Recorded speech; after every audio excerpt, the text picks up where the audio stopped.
Estás escuchando un devocional del reto Mujer Verdadera 365 cronológico. Día 99. Primero de Samuel, capítulos 4 al 8.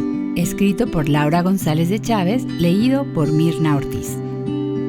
Israel tiene como juez a Samuel, un hombre piadoso, pero la nación se había apartado de Dios y de sus caminos. Tal y como hemos venido leyendo, no había rey en Israel y cada uno hacía lo que bien le parecía.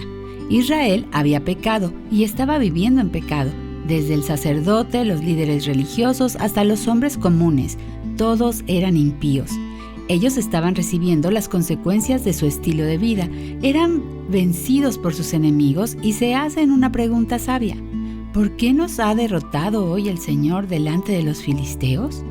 Cuando percibimos que Dios se opone a nosotras, es recomendable que, como el salmista, pidamos a Dios: escudriñame, oh Dios, y conoce mi corazón.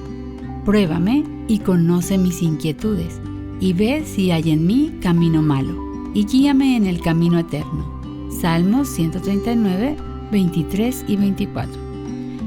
Para ellos, el arca simbolizaba la presencia de Dios, y ellos pretendían seguir viviendo en su pecado, y aún así tener los beneficios de su presencia.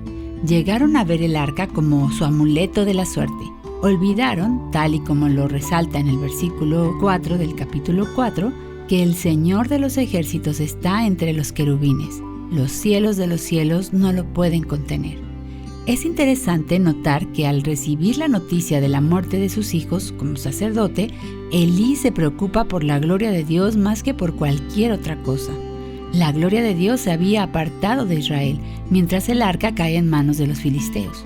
Pero Dios, en su gran misericordia y fidelidad, obra soberanamente en los corazones de los filisteos para devolverla. Los juicios de Dios llegan a este pueblo pagano y aún ellos saben que tienen que aplacar la ira de Dios por el pecado y ofrecer a Dios sacrificio para recibir de Él misericordia. Hicieron ofrendas por la culpa, por cada ciudad y por cada príncipe. La superstición entre los filisteos es evidente. Se llevan el arca, la mandan a otra ciudad, consultan con adivinos, usan vacas y sus crías como señales, todo para confirmar si esto era juicio divino. El pueblo de Dios había adoptado esas mismas formas supersticiosas. Lee Jueces capítulo 6, versículos del 36 al 40 y compara. Hoy nosotras, si no estamos arraigadas en Cristo y su palabra, podemos también caer en la superstición, dudando si Dios está realmente detrás de lo que nos sucede.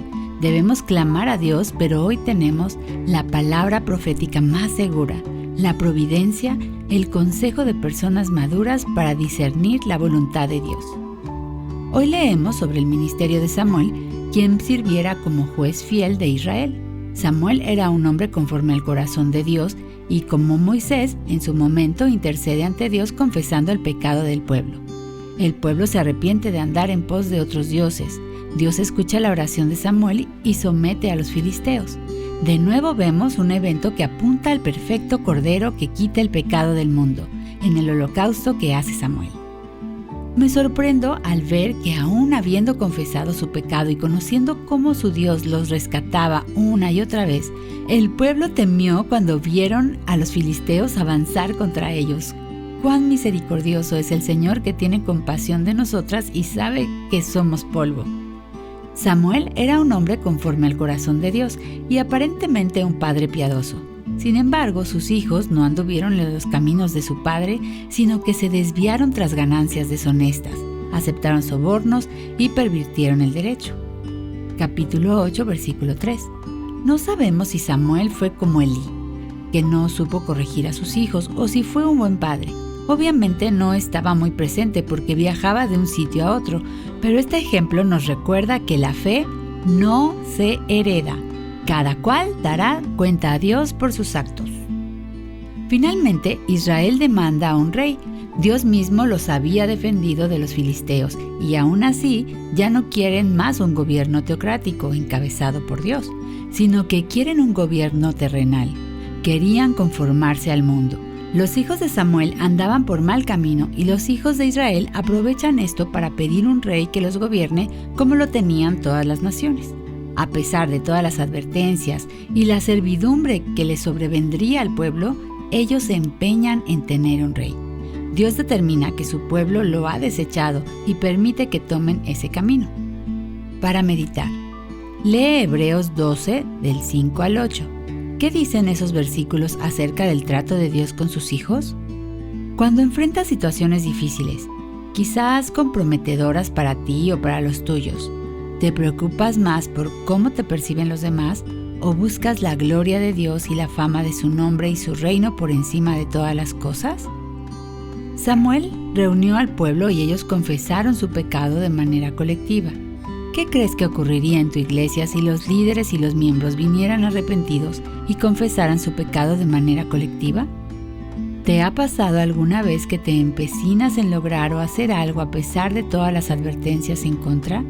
¿Cuál ha sido el resultado? Ebenezer. Hasta aquí nos ha ayudado el Señor. Capítulo 7, versículo 12.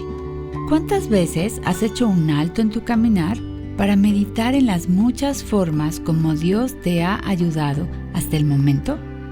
Recuerda, meditar en su fidelidad pasada fortalece tu fe futura.